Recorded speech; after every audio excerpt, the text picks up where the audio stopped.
room. You know what I mean? They're gonna start story. Oh, you don't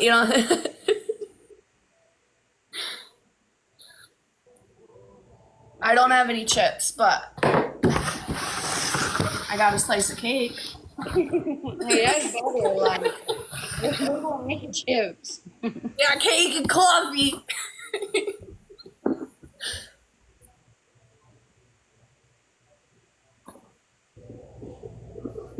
All I got is dogs, and they'll drag you over a hill in a heartbeat. Now, first thing my boyfriend said when I called him, I told him the same thing I told you. I think I broke my arm. And he goes, "Don't take her out of the yard no more." Like, not are you okay? Not. I was like, whatever. Just click. I get it. Thank God he's out of town this week. And it sucks that you feel that way. You shouldn't feel that way. No, I should want him to be home. I should miss him, you know? You definitely should. People are supposed to be your comfort. They're supposed to be your peace. He's supposed to be your person. I love you. I love you. I'm just telling you shit you already know. We can start whenever you want. Okay. We love you, Meg. So, my dad was born with fetal alcohol syndrome, and my mom struggled with substance use disorder. So, from a very young age, I glamorized it, and I knew exactly what I wanted to be. And, like, even as, like, a younger kid, I knew I never wanted to be the girl with, like, a good life and a loving husband. As crazy as that sounds, I wanted to be the girl in an alley crying, which is insane. I was touched at a very young age, and I was taken away from my mom because of that. And they placed me with who was touching me. So it continued to happen for a whole year. And then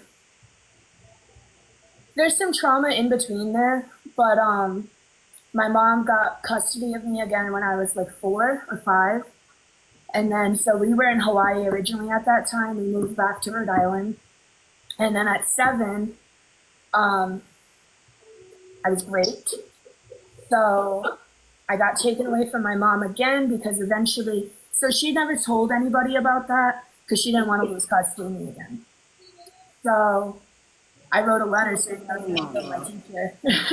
I can understand in a way why she didn't, because to have your kid ripped away from you, it's traumatic. So I get why she done it, but it's also, she still should have said something. I mean, I hold no resentment with her. Surprisingly for that, I'm not mad at her about that at all. You know, I'm glad that I got to spend a little time with her before issues due to that situation arose and I was taken away again anyway. Okay. But, so I went to group homes for good at like age 7 or 8. And then eventually I aged out at 19. Now in group homes, there was a lot of trauma. So I made a video about it recently, but I'm going to share like stuff I didn't share in that video. So they have this thing called like a seclusion room, and it's supposed to be padded walls, padded floors, a button on the door that a staff is supposed to hold the button while you're in the room and look through the window at you to make sure you're safe. My first group home had a tile floor, a wall as hard as this one, and they would stick a pen cap in the button, put a paper over the window, and turn the lights off in the room. So that's like kind of where my first self-harming began, is I would like bang my head off the walls and I would claw at the tiles. And then eventually that turned into me ripping tiles up because I was in there so much and hurting myself with them.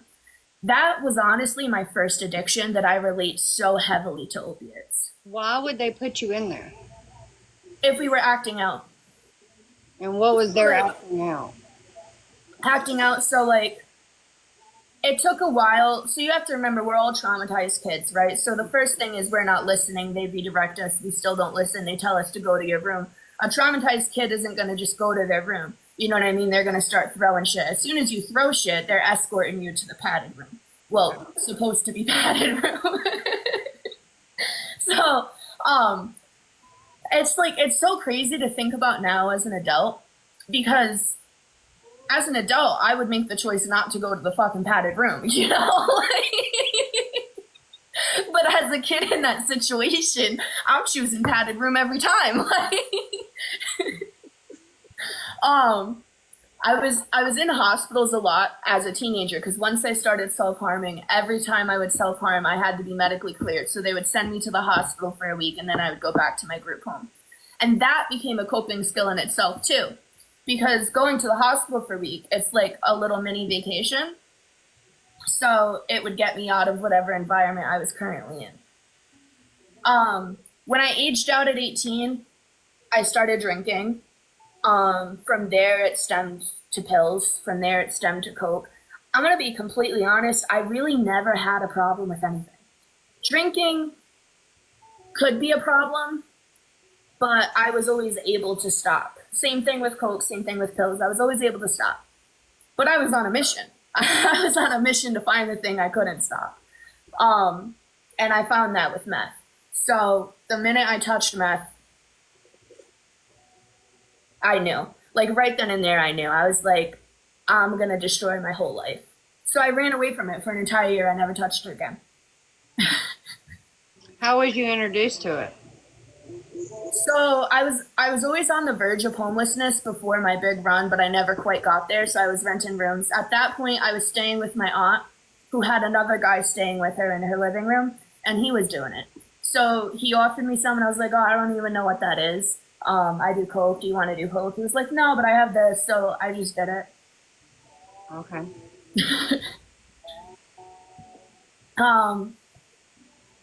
So from there,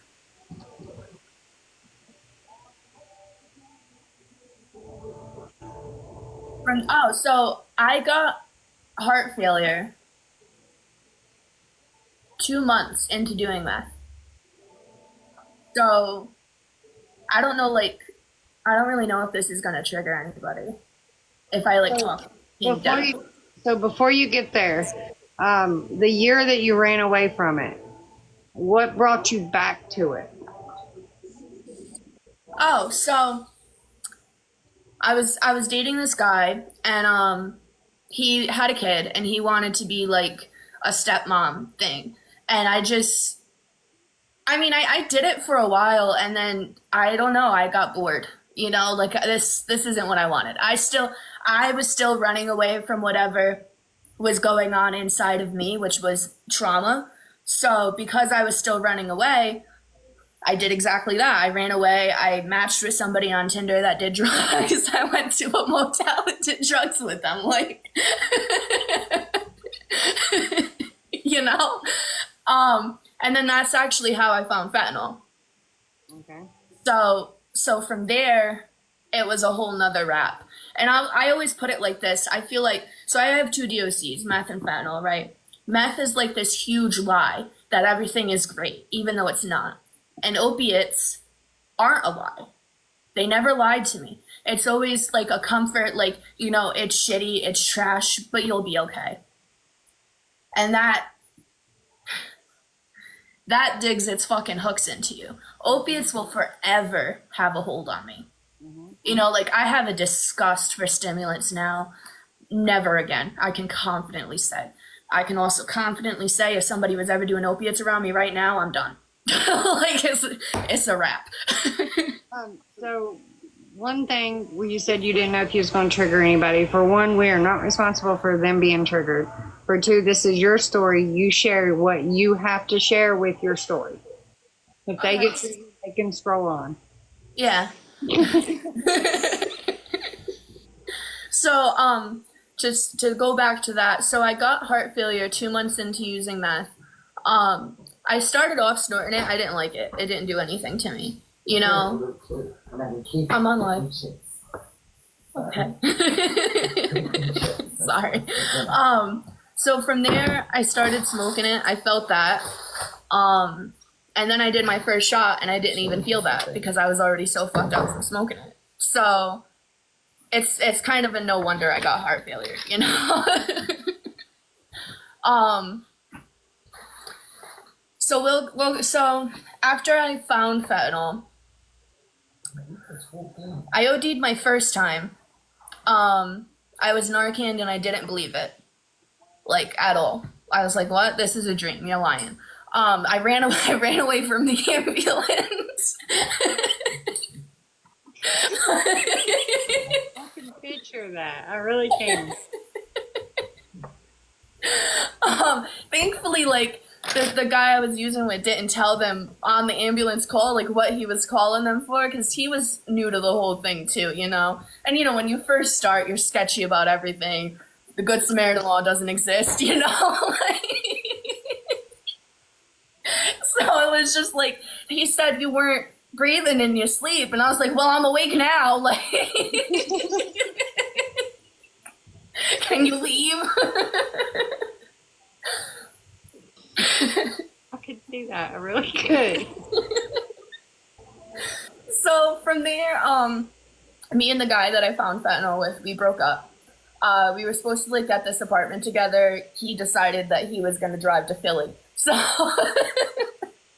that's cool. So I was on the verge of homelessness again. So I decided to stay with my best friend.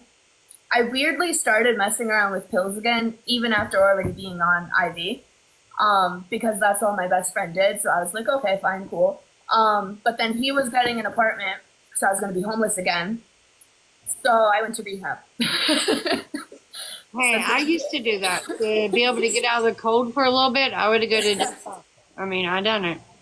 I've done that with detox. This was like my first time ever going to rehab. And it was only because I never had been homeless before, you know?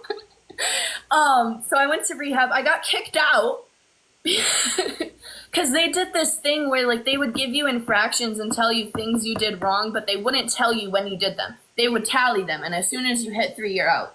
Bye. I had 5 days left before I would get into a sober house with a grant. Wow. I still got into that sober house though, thankfully. That's where I met my partner at a meeting. So I was in the sober house and I got bored again. That's exactly what it was. I was still running. I still hadn't solved all my issues. And I don't really know. I think now looking back on it, it's a combination of issues, right? I have some deep-rooted trauma, definitely. I also never loved myself for my entire life. And I've never thought about how weird it is that I started to learn how to love myself using on my big run. And that's like insane to me. But I feel like that's why recovery has kind of stuck this time, is because now I do love myself. I can put myself first. I don't get bored easily. I've worked on myself. Idle hands are the devil's playground. Yeah. Yeah. So I got bored. I didn't even tell my sober house I was leaving or anything like that. I hit up one of my friends I knew used. I went to her little trap house. I ended up using. They called me while I was using. So I met this guy there, that saved my life that night. He became an amazing part of my recovery, and he pushed me during that whole run to get better.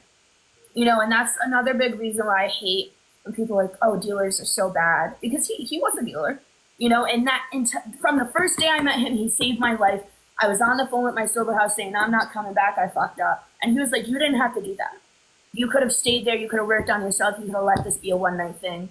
You know, the whole time, every time I saw him, he was pushing me to be better. He was telling me I could be better. He believed in me, like. Some people don't understand it. They don't realize that dealers have a heart too. They do care about us. We build a relationship with them and become friends. Some of them become family. Yeah. Yeah. He called me when I had my son. He sent me a card when I had my son. Like, he was like, I could never picture you being a mom. He is family for sure. and it's just it sucks to think about. He's locked up now, so um but yeah, so I relapsed from there. um my my mom found out where I was, and she calls it pulling a 13th step, and she essentially came to what's it called, fucking intervention me. So I had listen. I that first night, right? I fucked up that first night. I already negotiated with the girl. I was gonna give her $200 a month in rent. She was gonna let me stay there. I wasn't gonna be homeless. She was like pulling tricks, whatever. I was gonna find my own hustle. Like we were gonna be lit, okay? And no, I got 13th stepped. Whatever that means. so so from there, I ended up going to detox or mental hospital, whatever you want to call it. It's kind of both. From there, I ended up spending my night in my first shelter. And then I got some guy to pay for a week for an Airbnb for me. And then I Ubered Scott there. And the rest is history. No. So from there,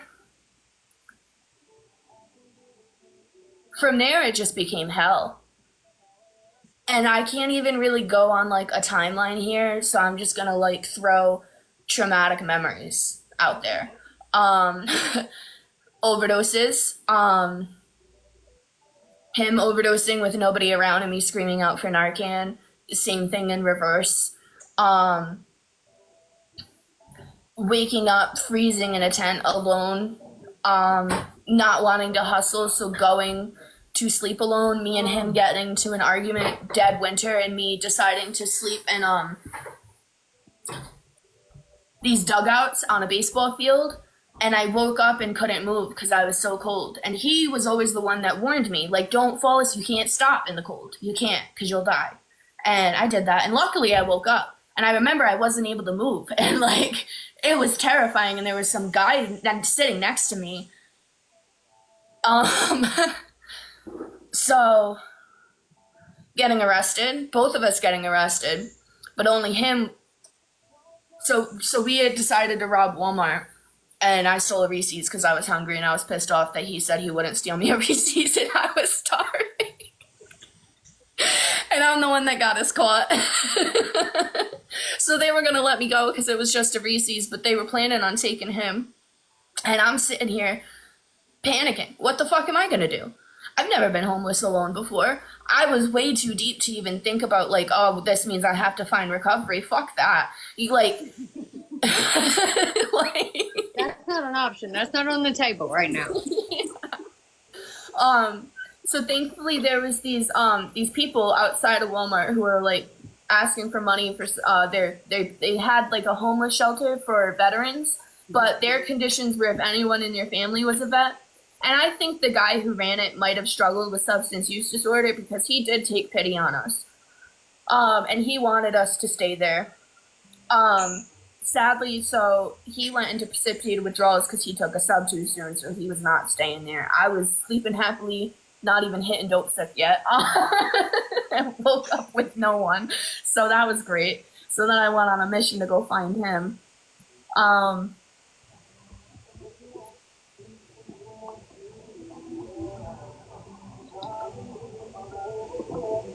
I don't even really, I can't even think of all the trauma memories right now on that run. Just the sickness, and every day waking up sick and having to come up with something out of nothing. So how'd y'all end up in a tent, and how did that life go, like living in a tent? Living in the tent? I mean, listen, people I was homeless with will always have a special place in my heart. They really will. Because it's something about sleeping next to somebody in the cold. And even though you guys rob each other, That just goes easy. yeah, it goes with it. It really does. But being with those people when you're trying to make something out of nothing every day, and you guys are talking to each other about your pain every day, and you guys are wanting to find recovery together every day, they're family. They'll always be family, So the tent the tent kind of came with it. He had been homeless before, I hadn't. So I mean, I was down for anything. You know, like, You were just along for the ride. so my biggest hustle while we were out was stealing bikes, like pedal bikes. They go for some fucking money. Listen. So for the longest time, we were giving them away for like a 40. And then I was like, fuck this, we're stealing $1,000 bikes. I'm selling these for half on Facebook. So then we started doing that. And I'll never forget one day, a cop pulled up as we were selling a bike a block away from where we clipped it. Yeah, real smart. And he pulls up on us and he was like, what are you guys doing? And we're like, oh, selling this bike. We bought it in KP and we don't need it. And he was like, you're fucking stupid. And he just kept saying that over and over again. And he knew, but there was no report on it, so he really couldn't do anything. There was a bend in the frame from us cutting the U-lock off, so like, he knew. But until he had a report, there wasn't nothing he could do. Yeah. Yeah. I think it's hard for me to describe how often I felt like my legs would just collapse. You know, like, I just couldn't go on. And that's exactly what it was. So, like, I'll go into more detail on, like, my background of being traumatized. So, I had BPD. My baseline for my entire life was suicidal. You know, like, I've tried to take my life before struggling with drugs somewhere near over 10 times. Only 4 of those I count as like serious attempts.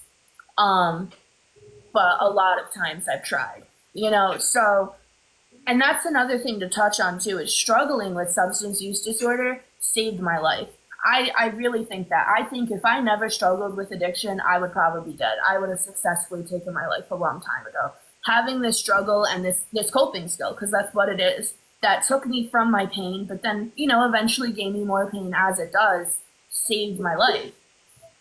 I forget where I was going with the suicidal thing. Oh, rock bottom. I never found that. Everybody's rock bottom looks different. I listen, like, I've found several other people's rock bottoms. I mean, so rock bottom doesn't necessarily have to be like the worst thing of the worst. Like, I've had a friend of mine that his rock bottom was losing his job.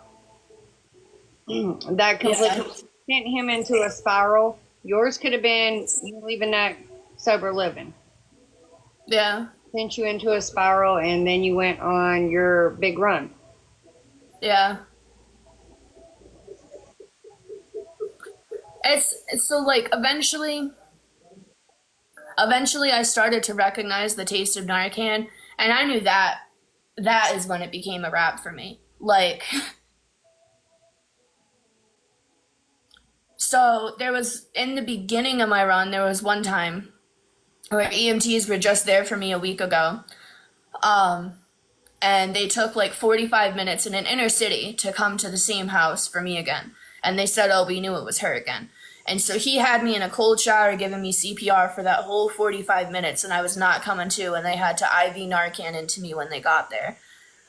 And I didn't even want to go to the hospital. They actually forced me to go to the hospital that time. Because you know when EMTs, when they get there, they Narcan you, they say like, oh, do you want to go to the hospital? You can say no. You don't have to go every time. That time I had to. So, that was fun.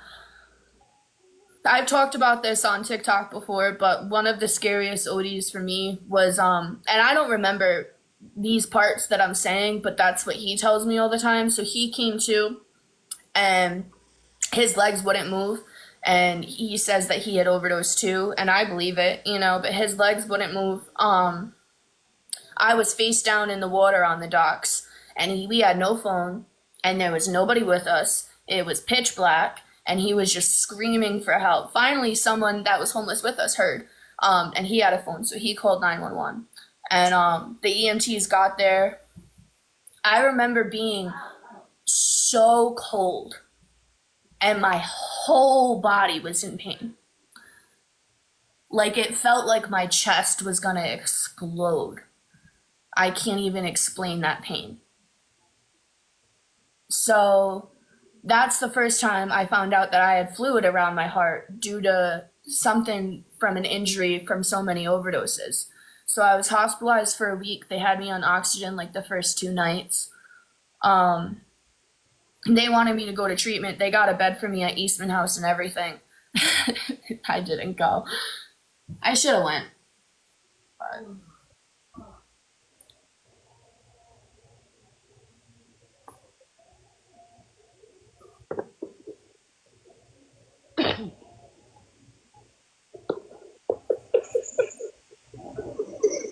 I need a question. I'm working on it. So I know that you said your journey started with self-harm in the room when they would put you in the room. But where did that journey go? Oh, with self-harm? I know you said you did it about 10 times, like the 4 major ones that you talked about.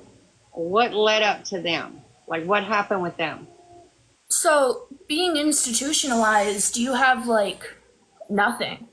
You know, my mom only was able to come see me. So eventually I had gotten kicked out of every group home in Rhode Island because I was too much to handle.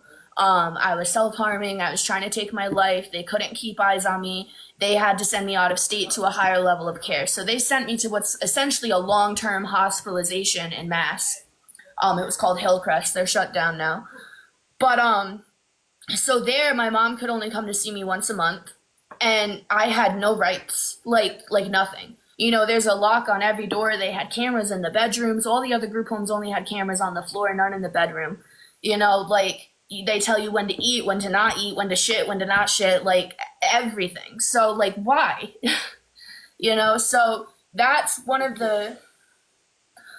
So I've had 4 major ones. Let's see if I can remember all of them. One was at 15. It was in the hospital. I had convinced a staff to let me shave unsupervised, and I feel bad about it, to be honest, because she ended up losing her job for that. And as much as I feel bad, I gotta say she's stupid. Like, how are you gonna let a known self-harmer shave unsupervised? Yeah, especially if that's on your record. Was you in there for that reason? Yeah. Yeah. I didn't even have shoelaces yet. Oh, we got a restriction. I hit cancel. Somebody's reporting. Moderators, check the viewers. Do what you do. Katie, do what you said you was going to do if you have to.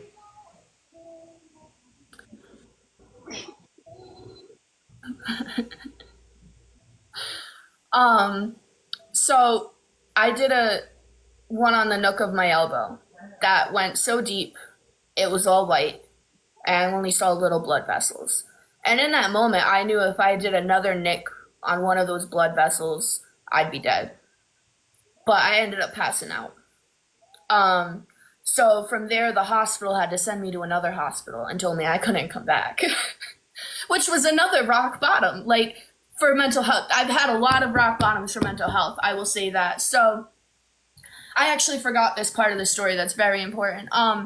When I was 15, I went back home to my mom for a year, and she was just about to get custody of me back. But I started self-harming again. So I told her, and she mentally couldn't take it, which I understand now. But in that moment when the doctors were like, she can go home and just receive therapy and she'll be fine, and my mom said, no, you need to take her, I didn't understand that, you know? So I just spiraled from there, which is when all of my attempts happened after that. Besides, I was a teenager. You was thinking that your mom didn't want you, didn't want you around, that gave up on you, and that's understandable. I mean, I get where you came from. I understand where she's coming from too, because she didn't want to see her baby go through that. yes. And so I see both parts. The whole situation sucks. You know, I was taken away at such a young age from something out of our control, and I would have been safer with my mom if I was never taken away. But because because they didn't know who it was. And they stigmatized her for having substance use disorder. They took me away from her. It continued to happen. I developed my own issues, right? I got taken away again. I developed even more issues, right? So because now I had my own issues from being in state custody, not from my trauma, well, some of it, but most was just from being in state custody. I didn't end up going home until 15 because the people that were supposed to help me gave me more fucking issues. Like, so then at 16, in that out of state group home, I hung myself with a pair of my headphones. I talked about this in my recent video. I was medically neglected after that. My eyes turned yellow. I had popped blood vessels down to here. I had bruises around my neck. I never once saw a fucking doctor. Just fucking insane shit. So, and then at 18, this was, or like 18, 19, this was after all my group homes. I was out. I was staying with a friend, and she didn't have a DCYF case. But she like had a worker through DCYF who happened to be one of my old workers. And when she saw me there, she told my friend that because she knew my case, which she's not supposed to do, by law, even if she knows me, even if she worked with me as a child, she is not supposed to say anything. But she told my friend, if you don't kick your friend out, you're gonna lose your kids. So from there, I had nowhere to go. It was like I was gonna be homeless again. I took a whole bottle of something, and I ended up in a coma. So one of my online friends who lives in England, I called him and told him what I did, and he's the one who ended up finding my address somehow and calling the ambulance for me. So my mom was all the way in like North Carolina or some shit, and she got a call about what happened. I came out of the coma, and I guess I couldn't like put words together, so they thought I had wet brain. So they put me back into a medically induced coma, and well, I came out without wet brain, so that's good.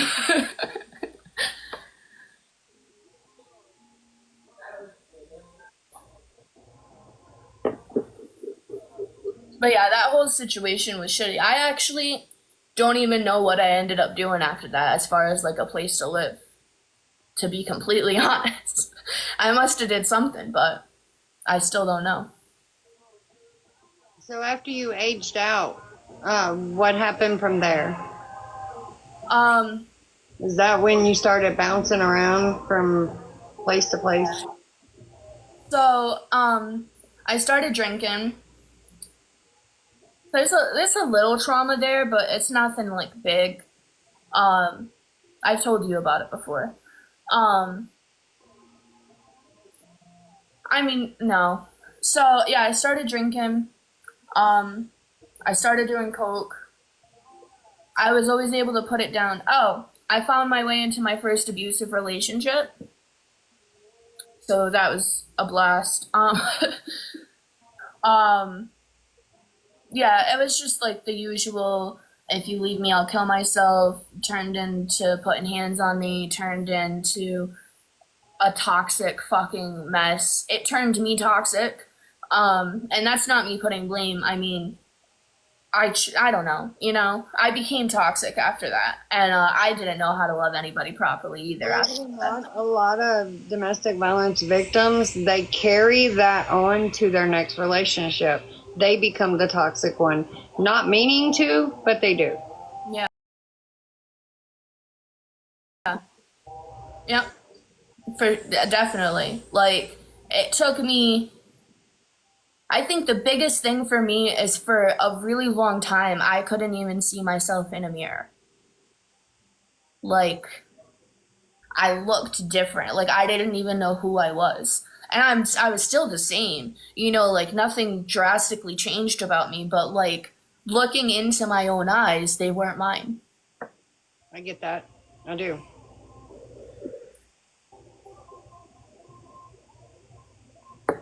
So, what initially led you to want to change? That whole run. So it was really hard because my partner's my person. And when you're using with somebody, it's incredibly hard because neither of you are ever ready at the same time. So there was so many times that I was ready and he wasn't, so I stayed out. And there was so many times that he was ready and I wasn't, so he stayed out. There was one time that I thought we were both ready. I booked the first Uber to the detox and he never came. So but there was just so many times I was incredibly tired and I literally just couldn't do another day. Um and there was nothing big that had happened. You were just growing tired. Yeah.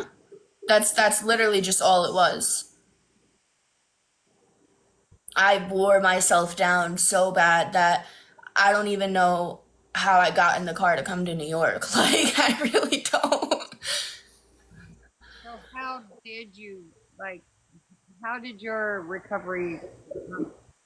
We talked about what led up to it, but what did you do to get off of it?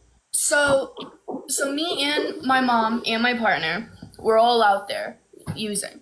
My mom came to New York first because something happened with her. That's her story to tell, you know. So she came to New York, and then we were talking for a while. She wanted me to come up here, but I knew I couldn't leave him. So I was trying to. I really wanted to save myself. You know, like I made a plan to save myself. If he wasn't ready in a month, I was leaving. I knew inside I wasn't going to though. You know, but somehow before that month, we were out hustling. We were in the middle of where we were supposed to get a bike and the trap house we were supposed to go back to. And I was leaning over the bike I was on and I was exhausted. And he said that he looked at me and he just didn't want to see me like that. So he told me to call my mom and come get us tomorrow. And I was like, you can't, I was scared. I was like, you can't tell her to come get us tomorrow. And we're not going to go. Like if you say this, we have to go. And we ended up going. And I swear it wasn't us.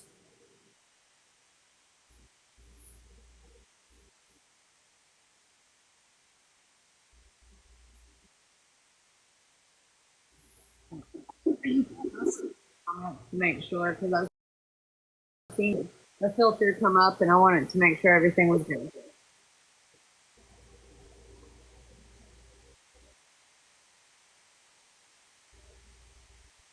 So, how long do you have in recovery now? I have almost 3 years. So July 1st, 2021. So when I came up here, I did fuck up again. That was my first time ever having heroin. I had never had that before. I started with fentanyl. I overdosed. My mom saw me blue again. Um, that overdose was the worst for me, but not the worst overdose. So because I don't know why, but I felt like I was going back out. Like over and over and over and over again. I was like, I'm gonna go back out, I'm gonna go back out, I'm gonna go back out. It just like was coming in these waves and it was so scary. So I went in a cold shower, decided to sleep it off. But yeah, so I did fuck up again. And then July 1st is the day after I overdosed. So the day before that is the last day I overdosed. Which is, I always say that location is not a cure, but it definitely helped. I would have never been able to find recovery in Rhode Island. I really wouldn't have. I get that. I couldn't in my hometown. I had to completely leave. Yeah. Believe it or not, the people in my hometown think I overdosed and got hit by a train. Same in Providence. They think me and him both overdosed behind a dumpster. So does Ancestry. Ancestry says that I lived and died in Providence. Real short, sweet life. See, mine, I literally have been told that, that when I overdosed, I got hit by a plane and they could not find any of my body parts. So I left the town to believe that. I never corrected any of them, never contacted them, blocked everyone I knew in that town, and left it that way. Sometimes it's how you have to do it. Everybody's scrolling on TikTok and see me and be like, she's not dead.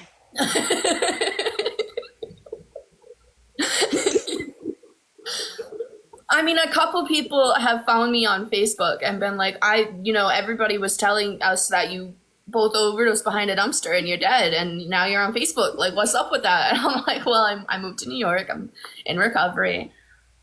Um, I forget what I was gonna say something. So we're talking about you did relapse when you got up there to New York. And what else did we talk about? People thought you were dead. I'm trying to refresh my memory. It was something that came out of nowhere. I forget what it was now. Now you know that this dog dragged me over a hill, and look at her. She has no care. She don't care. Drag me over. She's relaxing.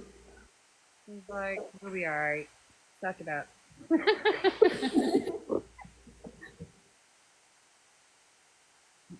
So when did the baby come in this picture? So 2 months into recovery, I got pregnant, and I never thought I would be happy. I mean, I'm gonna clarify that. So I had a very early miscarriage one time, so my whole pregnancy I didn't accept. But as soon as I had him, everything was gone. So in my recovery while I was pregnant, it was kind of just me continuing to push, continuing to work. And I was so far away from anything that it was impossible, thankfully. If I was in Rhode Island and I got pregnant in recovery, probably wouldn't have gone the same way, So thankfully I was very far away that by the time I had him, it was all gone. Like, it's like I've never had an issue before. Like that thing that I was trying to fill, that thing that I was running away from just disappeared. And now I've never in my life thought I would ever be happy. I thought happiness was fake. I thought everybody was a fucking liar. Like,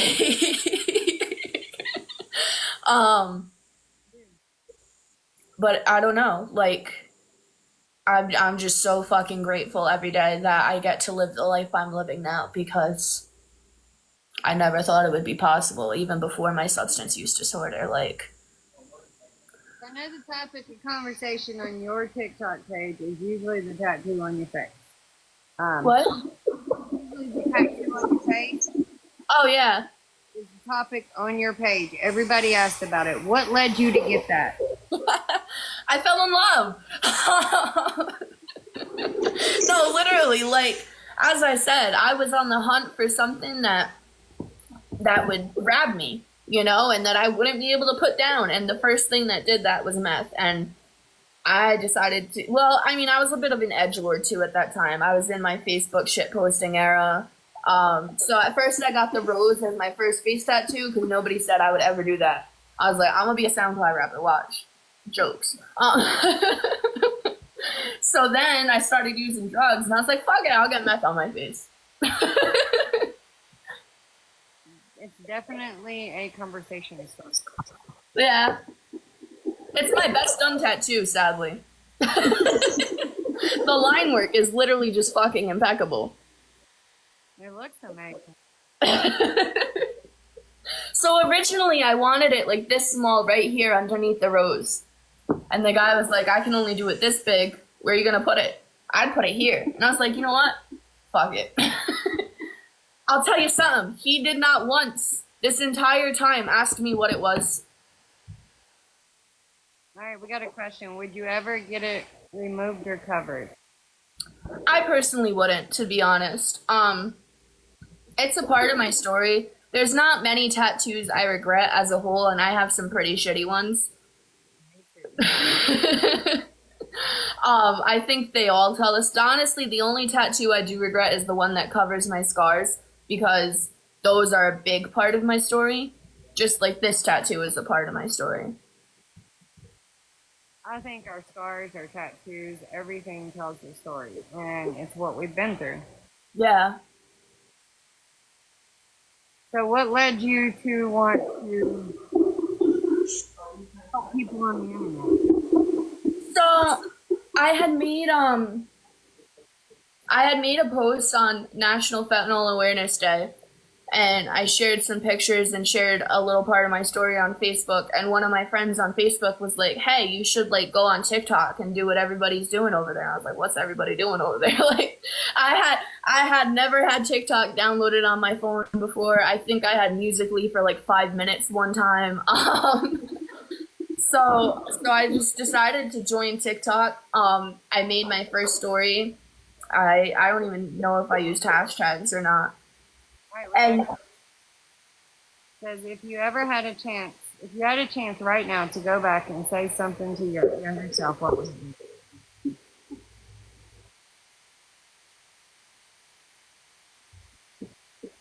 I don't think she'd believe anything I say, to be honest. But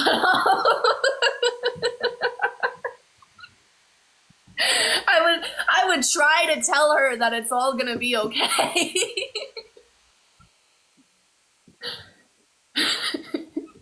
That I totally. I would try. Maybe come with the receipts and show her proof. Probably still doubt you. No, for real, Katie. Younger me would be like, "Bitch, you didn't never fucking succeed. You said you weren't living past 18, you dummy." So after you found out about TikTok, you downloaded it. What made you post it other than the post on TikTok? People telling me stuff, like people telling me to keep going. And honestly, the whole Recover Out Loud movement, like, I loved it. And then I started seeing some like harm reduction creators on here talking about my brain went blank. My brain just went blank. You said the Recover Out Loud movement and people telling you to keep going. Oh, and that's what it was too. So what's her name? Burn the Stigmatara.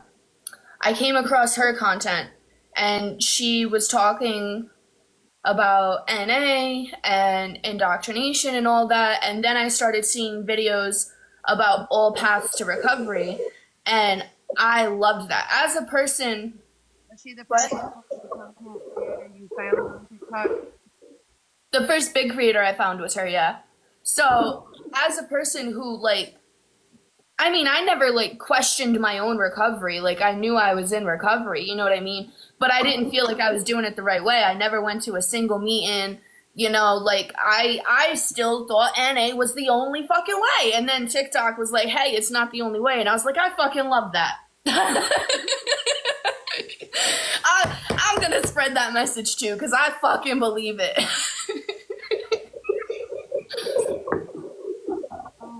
People think that NA and AA is the only way, and if you don't go to meetings, then you're not in recovery. But that's not true. Yeah, but that's always what I was told, So I did outpatient at Flacra while I was out here, and they never told me to like hit a meeting or anything like that. They told me they were proud of me. They graduated me knowing I never went to a single meeting. But because that's what I've been told my whole life, because I was only ever taught about NA, So I was like, that's the only way, or jails, institutions, pushing them, School systems, hospitals, the government, like that program has been stuck into the middle of everybody's way of living for so long. It's the only way a lot of people know. So if you go up to somebody that's not ever struggled with addiction and you say, "I struggle with addiction, I need to get help," they're probably going to say, "Well, fund a meeting." Yeah. My doctor for my brain just asked me if I go to meetings. I was like, no. I wanted to hit him with all the facts. I really did, but I didn't think it was the time or place. I love schooling my doctor. I really do. Yeah. He was sweet though. He was. He told me that like sticky notes are, he said, what did he say? He said, memory is nothing. It's all about the time you spend. there's always sticky notes. And like it made me want to cry, but it also put a lot of things into perspective that he's absolutely right. You know, like fuck what I can't remember, focus on what I can. So let's touch on that. Let's explain to them what you're currently going through that might be an outcome.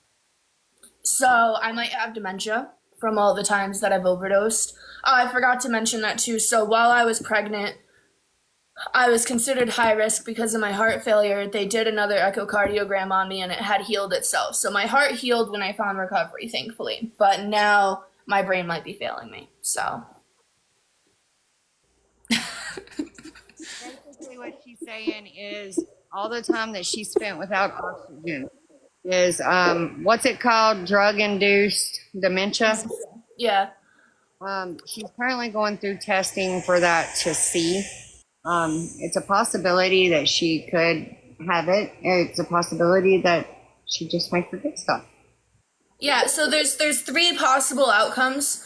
I could have just did so much damage to my brain that there is damage and it stays the same. Or I could have done some damage to my brain and it could heal. Or I could have done so much damage that it continues to deteriorate, and that would be the drug-induced dementia. So recovery chef, he said alpha brain and lion's mane, which I've heard a lot of good about it. I know. I gotta get on that. I really do. Send me a link. I'm lazy. I'll send it to you because I've tried some that I know that works. Yeah. Send me an Amazon link, preferably.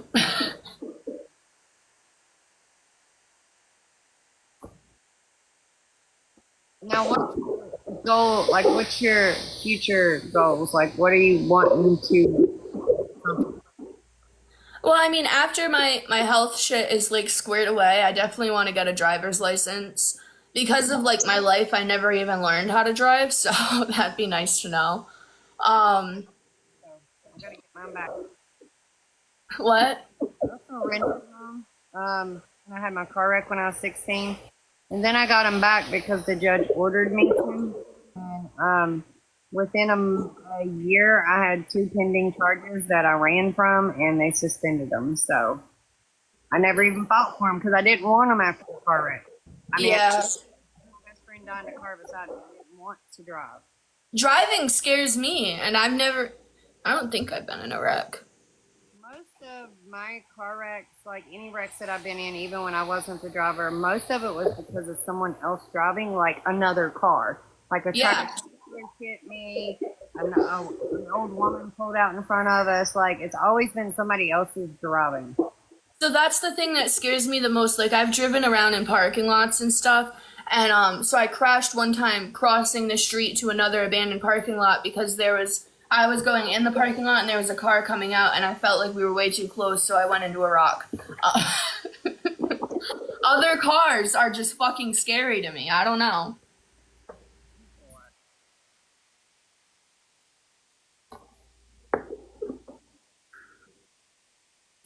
There's a lot I'm forgetting, but Well, we will do a part 2 later on when you come up. I can't hear you.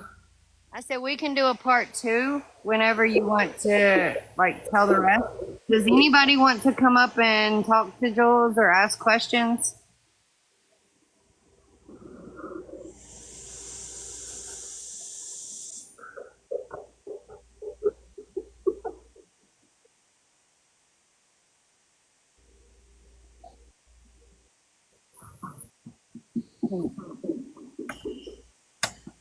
Did anybody?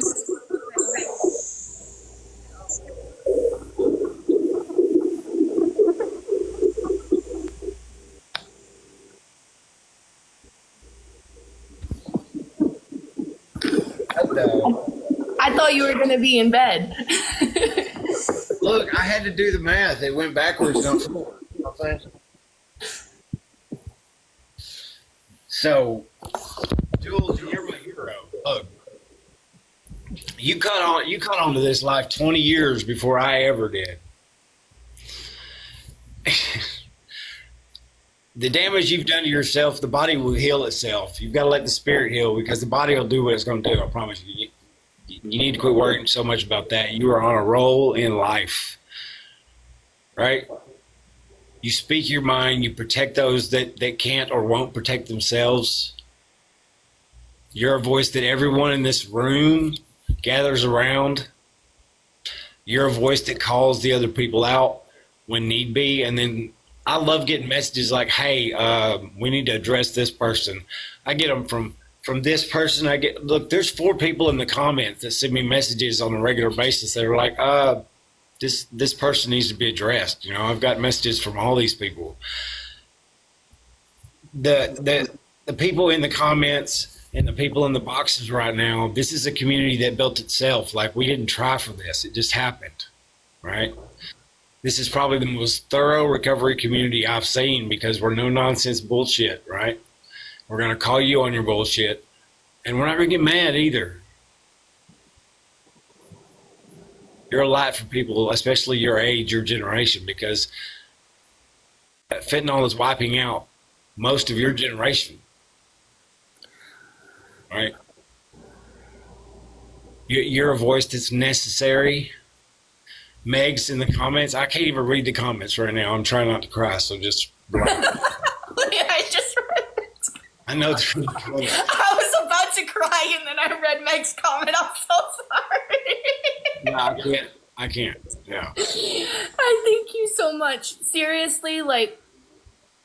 I can't read the I comments. love you guys. Yeah. Like, y'all are my fucking family. And look, this family we didn't force each other into each other's lives. It just kind of happened. This is the most organic coming together of like-minded people I've ever seen.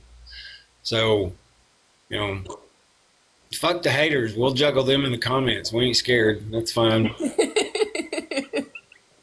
But you're a hero, and take care of that baby. You're living in the country. You need to start growing mushrooms.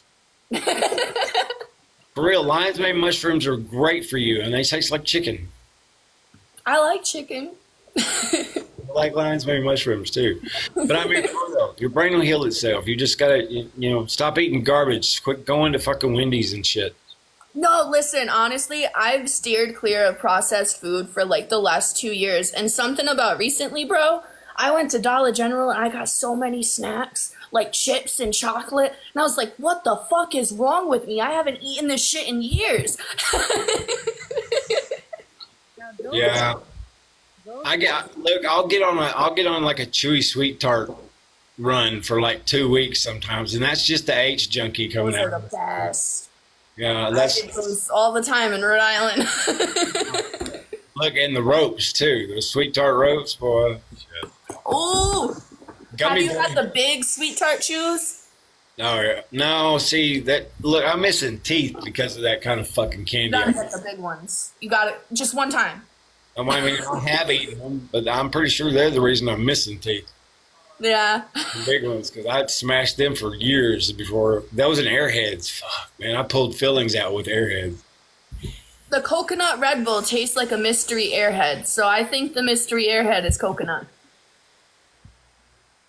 Like pina colada, kind of. Yeah. I can do that. Oh, Airheads. Look, I can read the comments now. I'm not crying. It's fine. No, see, I can't do Jolly Ranchers. Jolly Ranchers make me think of jail, right? Because if you wanted to drink anything worth drinking, you had to put Jolly Ranchers in jail. Like, that's how you made hooch in jail, right? Yeah. But I'm so proud of you. You know, just keep doing what you're doing. And Recovery Princess, Megs, everybody that I don't talk to, like I talked to Jewelz a little.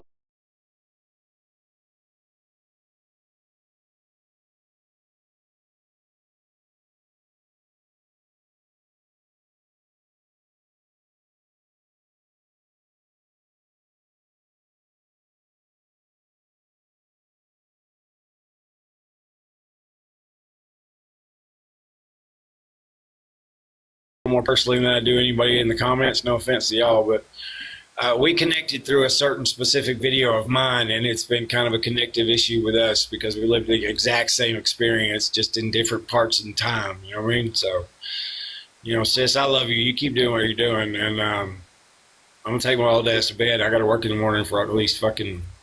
Look, the vice president of Walmart's coming to my store tomorrow, and I'm like, fuck, I don't want to do this.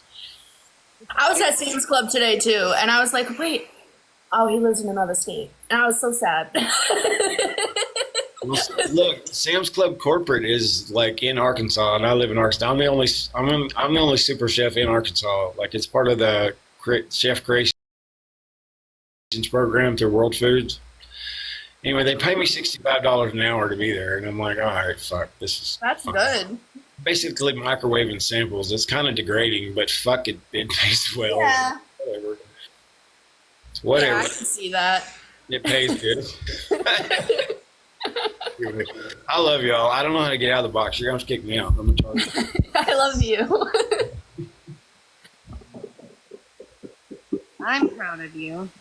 Like your story is amazing, and like he's right. It took for I even grasped recovery. Like I thought I was a broken record stuck on repeat and was never going to change. Like what took us forever to learn, you're going to change your age and your generation's life with your story. And like everything he said was fun. Does anybody else want to speak to her, ask her anything, say anything? If so, y'all can request a box. You don't have to come on camera. You can leave your camera off. Oh, good. I love you.